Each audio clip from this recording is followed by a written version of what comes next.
Coralcal dx এই ওষুধটা কি খালি পেটে খাওয়া যাবে নাকি ভরা পেটে খেতে হবে? অনেকে জানতে চেয়েছেন যে ওষুধটা খাওয়ার আগে খেলে ভালো হবে নাকি খাওয়ারের পরে খাবেন। তো উত্তরটি হচ্ছে এই ওষুধটা আপনাকে খাওয়ারের পরে গ্রহণ করতে হবে। এই ওষুধটা আপনার এমটি স্টমাকে গ্রহণ করতে পারবেন না।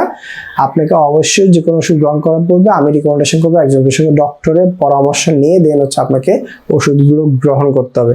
এখন হচ্ছে ওষুধটি আপনি খাওয়ারের পরে গ্রহণ করলে সবচেয়ে বেশি এফিকেসি পাবেন এবং হচ্ছে ডক্টররা খাওয়ারের পরে খাওয়ার জন্য রিকমেন্ডেশন করে থাকে এবং খাওয়ারের পরে খাওয়াই উচিত এই ওষুধটি।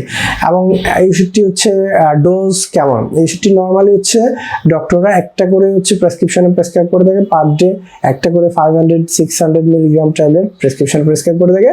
আপনাদের প্রয়োজনের অনুযায়ী অনেক সময় অনেক ডক্টর দেখা গিয়েছে যে 2টা করেও প্রেসক্রিপশনে প্রেসক্রাইব করে থাকে, depending on your body condition আর depending on your demand condition আর ফিজিওলজিক্যাল কন্ডিশন যাই বলেন না কেন আপনার কন্ডিশনের উপর ডিপেন্ড করে অনেক সময় ডক্টর 2টা প্রেসক্রিপশনে প্রেসক্রাইব করে থাকে। নর্মালি ইনিশিয়ালি দেখা যায় যে একটা করে ডক্টর প্রেসক্রিপশনে এই ওষুধটি প্রেসক্রাইব করে থাকে এবং এই ওষুধটি খাওয়ার পরে খাওয়ার জন্য রিকমেন্ডেশন করে থাকে। তো নিয়মিত মেডিসিন রিলেটেড এই ধরনের টিপস পাওয়ার জন্য আমাদের ইউটিউব চ্যানেলকে সাবস্ক্রাইব করবেন এবং আমাদের ফেসবুক পেজটাকে ফলো করবেন।